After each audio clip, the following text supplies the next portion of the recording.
Hello friends, welcome back to Ridhi kitchen. আজকে আমরা বানাচ্ছি বাটা মাছের ঝাল। তো পিঠের সময় সবাই কিন্তু শীতে পিঠেটা ভালোবাসে। তো পিঠের পাশাপাশি একটু ঝাল ঝাল মাছের ঝোল গরম ভাত হলে কিন্তু খুবই ভালো লাগে। তো এর জন্য আজকে আমরা করছি বাটা মাছের ঝাল।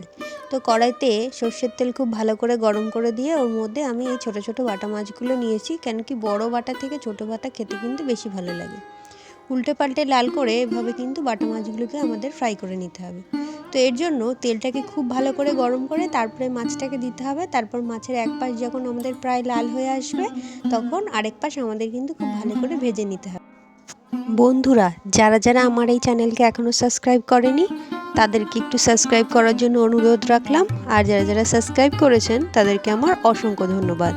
তো চলুন, এবার আমার সব বাটা মাছগুলোকে ভাজা হয়ে গেছে। এবার আমি ওই তেলের মধ্যেই সামান্য পরিমাণে দিয়ে দিলাম কালো জিরে, আর এখানে পোস্ত বাটা, চালমগজ বাটা আর একটু লঙ্কা বাটা দিয়ে দিচ্ছি। আমি কিন্তু এখানে অন্য আর কোনো মশলাই দেবো না, এই মশলাটা দিয়েই আমি আজকে এই বাটা মাছের ঝালটা করব। এটা কিন্তু খেতে দারুণ হয়। তো আমি এখানে মশলাগুলো সব এভাবে দিয়ে দিলাম। দিয়ে যেহেতু আমি এখানে চালমগজ বাটা আর পোস্ত বাটাটা দিচ্ছি, এর জন্য এটাকে কিন্তু খুব ভালো করে একটু আমাদেরকে ফ্রাই করে নিতে হবে। তারপরে এর মধ্যে দিয়ে দিচ্ছি টমেটো। তারপর টমেটোটা দেওয়ার পর খুব ভালো করে আবারও একটু নাড়াচাড়া করে মশলাটা একটু ভাজা ভাজা হওয়া অবধি অপেক্ষা করতে হবে। আর যখন আমাদের টমেটোটা প্রায় ভাজা ভাজা হয়ে আসবে, তখন কিন্তু আমরা এর মধ্যে দিয়ে দেবো সামান্য পরিমাণে লবণ আর একটু হলুদ গুঁড়ো দিয়ে খুব ভালো করে আবারও নাড়িয়ে চাড়িয়ে নেব। আর তারপর আমি এর মধ্যে দিয়ে দেবো পরিমাণ মতো জল। সামান্য পরিমাণে একটু জল দিয়ে প্রথমে আমাদের মশলাটাকে খুব ভালো করে একটু ফুটিয়ে নিতে হবে। নেওয়ার পর তারপরে আবারও একটুখানি জল দিয়ে তারপরে যখন আমাদের একটা ঘন গ্রেভিটা যখন ফুটে উঠবে, তখন এবার ভেজে রাখা মাছগুলো আমি এক এক করে এর মধ্যে সবটা দিয়ে দেবো। এই রেসিপিটা যদি আপনাদের ভালো লাগে অবশ্যই লাইক করবেন। আর আমার চ্যানেলে বিভিন্ন রকম পিঠের রেসিপি ও আরও নানা রকমের রান্নার রেসিপি দেওয়া আছে, যারা এখনও দেখেননি তাদেরকে একটু দেখার জন্য অনুরোধ করলাম। এবার এই গ্রেভির মধ্যে মাছগুলোকে ভালো করে একটু নাড়াচাড়া করে কষিয়ে নিয়ে তারপর এর মধ্যে আমি পরিমাণ মতো জলটা দিয়ে দিচ্ছি।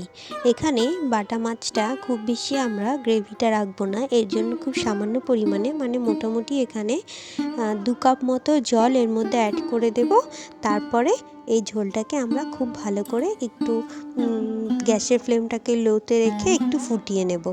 তো চলুন, এবার তাহলে আমি এর মধ্যে পরিমাণ মতো জলটা দিয়ে দিচ্ছি। দেওয়ার পরে একটু ফুটে উঠলে তারপরে আমি উপর থেকে দিয়ে দেবো সামান্য পরিমাণে ধনেপাতা কুচি। তো এখানে দেখুন আমার কিন্তু প্রায় রেডি হয়ে গেছে জলটা দিয়ে। তো এবার আমি একটু গ্যাসের ফ্লেমটাকে কমিয়ে দিচ্ছি, আর 5 মিনিট ফুটিয়ে নিলেই আমাদের রেডি হয়ে যাবে। আবারও বলছি, যারা যারা এখনও আমার চ্যানেলকে সাবস্ক্রাইব করেননি প্লিজ একটু সাবস্ক্রাইব করে আমার সঙ্গে থাকুন। আর আরও ভালো ভালো রেসিপি পেতে অবশ্যই আমার চ্যানেলটা একটু দেখবেন।